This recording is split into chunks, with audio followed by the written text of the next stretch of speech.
distinguished delegates, ladies and gentlemen. I thank you for the honor of addressing you today as Special Rapporteur on the situation of human rights in the Islamic Republic of Iran.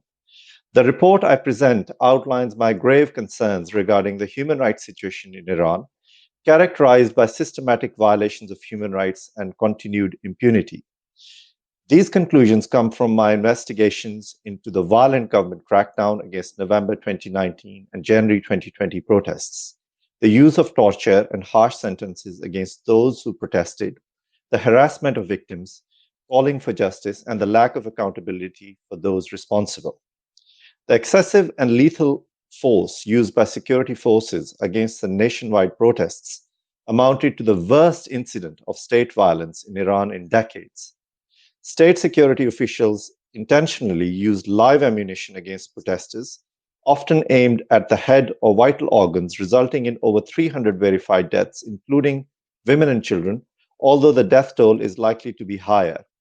Despite strong evidence of this blatant disregard for Iran's obligation to protect the right to life and to protect freedom of expression and peaceful assembly, no information was provided that any investigation consistent with international standards has been conducted to hold those responsible to account, and almost a year on, no official announcement has been made concerning the number of deaths and injuries. Furthermore, the victims' families who have called for justice have faced intimidation and arrest from the authorities or have been pressured to accept a compensation payment to drop their calls for justice. I urge the Iranian government to work with the families, not against them, and to bring those responsible for the deaths and injuries to justice. Equally disturbing are consistent reports from detained protesters of how they were tortured into forced confessions, including accounts of physical beatings, sexual assaults, solitary confinement, and detention of relatives. Many were also forcibly disappeared. Some protesters, such as Amir Hussain Muradi, Mohammad Rajabi, and Saeed Tamjidi, have been sentenced to death based on torture induced confessions and after unfair trials. I welcome the retrial ordered in their cases, which must be before an independent and impartial tribunal. I call for their immediate release pending trial, as well as others deprived of their liberty for exercising their human rights during the protests. Excellencies, a clear pattern is emerging in an attempt to silence public dissent over the social, economic, and political situation in Iran.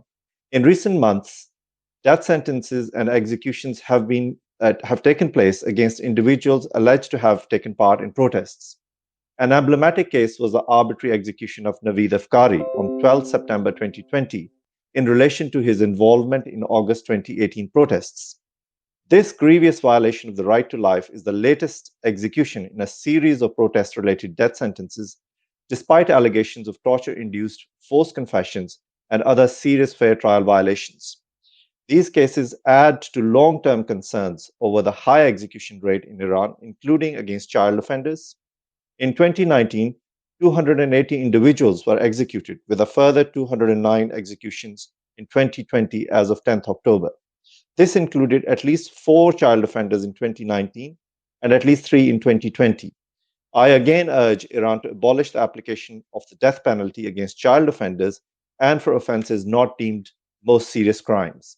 Excellencies, Iran has been greatly affected by the COVID-19 pandemic, and I'm concerned by reports that sanctions have seriously impacted the country's response to this health crisis. While the Iranian government has the primary obligation to protect the right to health, I echo the Secretary General's call for sanctions relief to ensure that Iran has unimpeded access to vital medical supplies to combat this deadly virus. I recognize steps taken by the Iranian authorities through directives to initially temporarily release over 120,000 prisoners to mitigate COVID-19 in prisons. However, apart from a few exceptions, individuals from targeted groups, including human rights defenders, lawyers, journalists, conservationists, political activists, and dual and foreign nationals, have not benefited from these directives.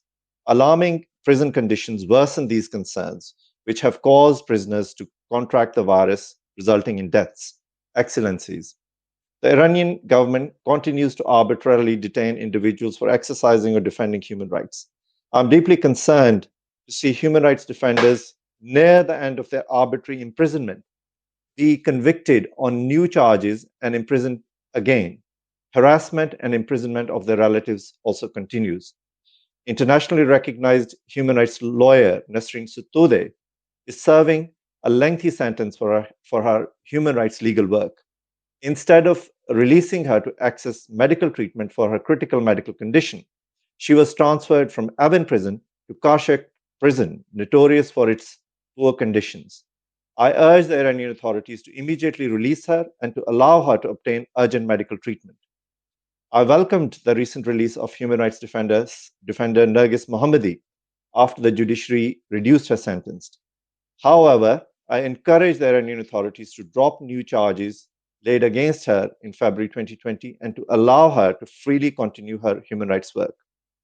I continue to be deeply concerned by the arbitrary detention of dual and foreign nationals. I welcomed the temporary release of Nazreen Zaghari Ratcliffe. However, I remain concerned that she is under electronic monitoring with an ankle tag and that she may face a new trial. I call for the immediate release of all dual and foreign nationals arbitrarily detained. A continued lack of protections for women and girls against violence, including honor killings, continues to be a serious concern. Discrimination against ethnic and religious minorities continues, especially detentions related to their religion or ethnicity, with high number of executions of political prisoners from ethnic minority communities after unfair trials. Finally, I thank the Iranian government for its engagement with my mandate.